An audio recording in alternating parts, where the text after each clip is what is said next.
صرف اتنا سا ہے کہ الیکشن کمیشن نے ریویو یہ کہہ کے ڈالا ہے کہ جب تک میری مرضی کا فیصلہ نہیں ہوگا میں نہیں مانوں گا. سمپل سا اتنا سا کیس ہے اور یہی بات بار بار بتائی جا رہی ہے.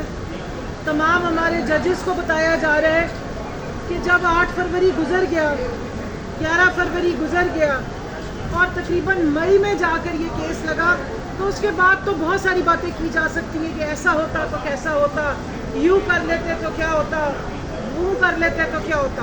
یہ ہم سے پوچھے کہ ہمارے پہ اس وقت کیا گزری کہ ہم جب ریزرو سیٹس کے پیپر جمع کرانے کے لیے نہیں جا پا رہے تھے، ہمیں وکلا کی مدد لینی پڑی کیونکہ وہاں بھی پولیس کھڑی تھی خواتین کو اٹھانے کے لیے.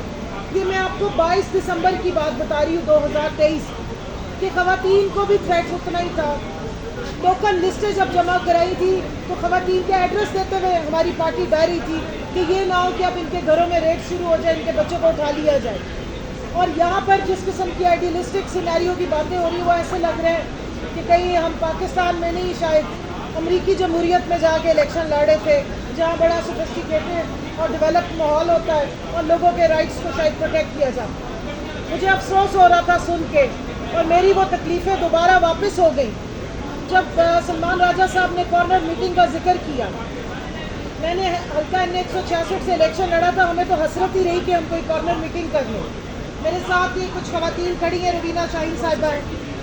یہ لوگ اچ کے بازار میں کچھ دیر کے لیے پمفلٹ بانٹنے گئی تھی، وہاں سبزی والے کھڑے ہوتے ہیں. وہاں سبزی والوں نے ان کو دیکھ کے 2 نعرے لگائے اور تھوڑی دیر کے بعد وہاں پر ایک SHO صاحب کو تعینات کروایا تھا. ہمارے حلقے سے جتوائے گئے سبھی جلالی صاحب کے پیرول پہ بھی تھے، وہ نام بھی ان کا میں ضرور لوں گی، مسلم ضیاء. 10 سے 12 خواتین کو گھسیٹتے ہوئے لے کر گئے، تھانے میں بند کیا، ٹھڈے مارے ان کو، ان کے سروں سے چادریں کھینچی اور ان کو پورا دن حبس بیضا میں رکھا گیا. ننگی گندی گالیاں دی گئی. ان سے بار بار پوچھا جاتا تھا کہ آپ کی کینڈیڈیٹ کا وقت ہو سکتا ہے اور آپ کیوں یہاں پہ کیمپین کریں. ایسے میں ہمارے پاس ایک آرڈر موجود تھا. ہم نے اس وقت بھی پٹیشنز فائل کی تھی، میں نے پٹیشن فائل کی تھی کہ ہمیں ہراس کیا جا رہا ہے، ہمیں کیمپین نہیں کرنے دی جا رہی. انہوں نے وہ لیٹر الیکشن کمیشن کی طرف سے SHO صاحب کے سامنے رکھا ہوگا، بی بی اٹھاؤ، یہ انگریزی میں لکھی ہوئی چیزیں ہیں، ہم ان باتوں کو نہیں مانتے. تو یہاں تو بڑی پڑھی لکھی باتیں ہوتی ہیں.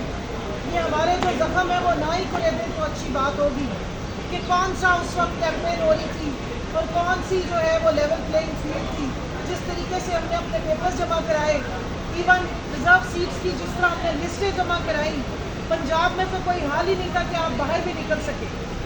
تو اس دوران میں جتنی ہم نے پٹیشنز کی وہ ہمیں پتہ ہے کہ ہم نے کیسے کی. اور سپریم کورٹ کا دروازہ اسی لیے کھٹکایا تھا کہ پورا انصاف ملے، تاکہ یہ دیکھیں کہ ہمارے ساتھ جو ظلم اور ستم ہوا تھا اور جس قسم کا الیکشن ہوا تھا اس میں الیکشن کمیشن کا رول کیا تھا. اور میں شکریہ ادا کرتی ہوں اس 13 ممبر بینچ میں سے 11 اپنے ججز کا جنہوں نے اس کو مینشن کیا کہ الیکشن کمیشن کی ساری غلطیوں کا خمیازہ پاکستان کی عوام اور ان کے منتخب کیے ہوئے نمائندوں کو نہیں بھگتنا. انہوں نے پاکستان کی الیکٹورل ہسٹری پہ بھی نظر ڈالی. انہوں نے یہ بھی دیکھا کہ اتنی بڑی تعداد میں انڈیپینڈنٹس نے ایک پارٹی کو کیسے جوائن کیا، کس سینیریو میں کیا، اور اس سارے معاملات کو، ان غلطیوں کو جو الیکشن کمیشن نے کمٹ کی تھی اس کو ٹھیک کرتے ہوئے 78 سیٹیں پاکستان تحریک انصاف کے نام لکھی ہیں.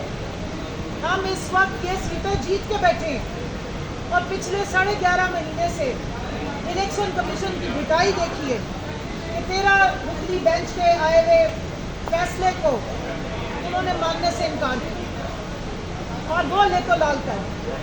طریقہ کار یہ بھی ہو سکتا تھا کہ آپ فیصلے پہ امپلیمنٹیشن کرتے، آپ سیٹیں ایشو کرتے اور اس کے بعد آپ ریویو میں آ جاتے.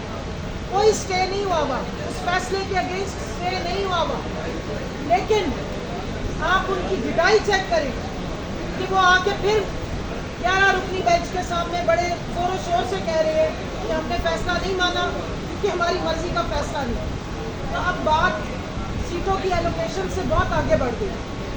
بات آئین اور قانون کو اپہولڈ کرنے کی ہے، پاکستان میں آئین اور جمہوریت کو اپہولڈ کرنے کی، سپریم کورٹ کی عزت کو،